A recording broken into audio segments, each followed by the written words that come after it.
Hi, this is Tom Metzger, your host for Race and Reason again, that longest-running show of its type on cable access TV. Seen around the country on many local cable access systems, and those cable access systems serve many times 3, 4, sometimes 5 towns and cities. And we're dedicated, of course, to freedom of speech, true freedom of speech, which upsets some of our opposition. We feel we're an island of free speech in a sea of controlled and managed news, and if you don't think news and so forth is controlled, only 26 corporations control all the media in the United States. So today we have a very interesting guest who has been on the show before. His name is Nicholas Shreck, and he has a musical group and organization called Radio Werewolf that he terms a musical terrorist organization, and he's also a revisionist writer who has written a book called The Study of Charles Manson. Nice to have you here. Always a pleasure Nicholas. to be here, Tom. How are you? What's been happening to Nicholas Shreck since the last time we met? Well, we're entering phase 2 of Radio Werewolf's operation for world dominion, and what we're waging is a cultural war right now on every front, in music, in literature, utilizing the media against itself. What we're trying to do is bring back a resurgence of the Western European tradition that has been all but lost in the world. And we're using music because that's the instrument that young people respond to right now. We're doing propaganda directly to awaken the wolf in man, because the wolf is a symbol of Western European power and fury, and that's why we use the werewolf imagery. Now you have used what you had termed neo-Gothic music in the past. Well, Gothic, of course, is a Germanic tribe, and there's a spirit to the Western people that is unique in the world, and it is a Gothic spirit, and I think that's the purest form of Western culture, and I think we keep that flame alive in Radio Werewolf. I understand you're talking about the evolution of this, that your music is getting more into the political... Well, our music, well, I wouldn't say political, because we transcend politics. Politics is merely the puppet show of human beings, and we transcend that, but we are interested in the control of human beings for our own purposes. You have a symbol on your left arm here. Could you sort of scoot over? What is this? This is the 13th rune in the ancient runic alphabet of the Norse people, and it represents Yggdrasil, the tree of life, and this is the meeting point between life and death. Is that the tree that Odin was supposed to have been crucified on? Exactly, and it's the tree that symbolically supports the universe. And the wolf's angle symbol we use as the symbol for the Abraxas Foundation, which is sort of a Thule society for the 90s.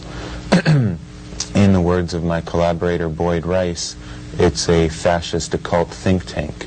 And what we're doing is coming up with new strategies and techniques to bring this cultural renaissance into the future, into the 90s. I notice you have a wolf's ring on your finger there. Well, as I've explained, the wolf has always been a particularly Western European image, and the wolf represents the beast in man. That's what we seek to unleash in humanity, because it's been repressed and tamed by Judeo-Christian values, and that above all is what we seek to eradicate. The wolf should be unleashed. We can hearken back to Norse mythology, where Fenris, the ancient wolf god, was unleashed upon the world, and the Götterdämmerung occurred, the Ragnarok, the end of the world.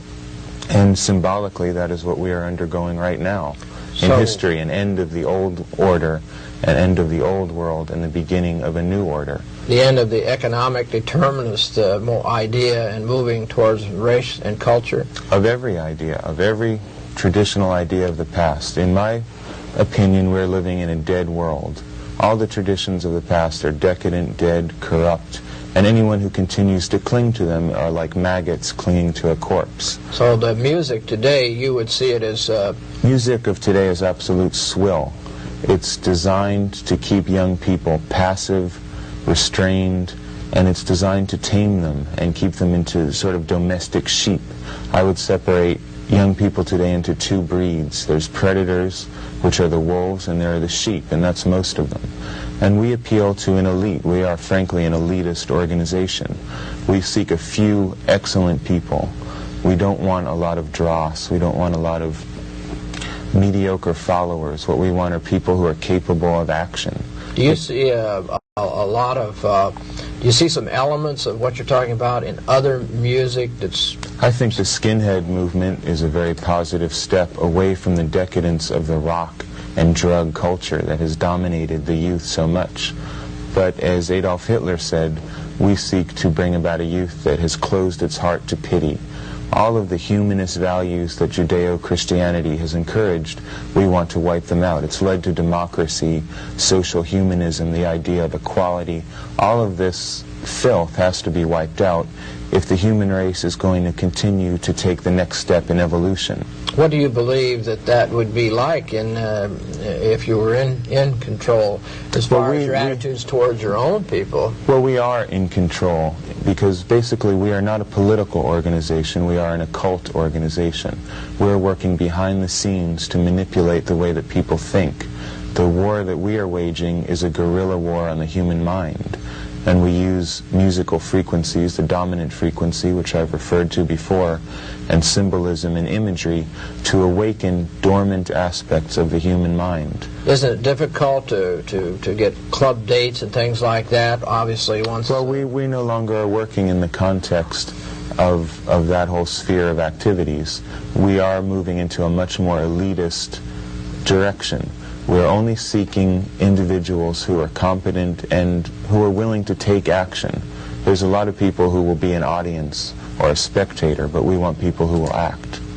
And so the Abraxas Foundation's been for some time? Or? The Abraxas Foundation is an organization that Boyd Rice and myself founded, and it's dedicated to bringing about the values which we consider true and determined by the natural order. And in our opinion, humanity has moved away from nature, and race mixing, genetic suicide, the destruction of the gene pool, all of that is completely inimical to the natural order. We need to return to order. Is this, could this parallel somewhat Nietzscheism and Nietzsche? Well, Nietzsche was certainly a forerunner of our thinking because basically we're concerned with evolution, maintaining the very best of humanity and destroying weakness, destroying everything that Judeo-Christianity has succored and kept alive. We have no concern for the homeless, particularly. We don't have any concern in helping people. We're not seeking to convert people. As far as I'm concerned, in 1988, this is the cutting point. Either you are with us now, or you never will be with us. What do you think about writers like, say, Oswald Spengler, writing In Decline of the West, the cycles of civilization? I very much believe we are now in a cycle of order. The 60s, 20 years ago, represented a cycle of decay, and since my message is directly intended for young people, I would say it's about time that young people move away from the corrupt values of the 60s, the drug culture, race mixing, equality. The whole chaos of that period is ending, and we're going to see a new social movement in the 90s that will make Nazism and fascism look like kindergarten. I mean, do I have to say anything else? I mean, we could all go home. He just said it all.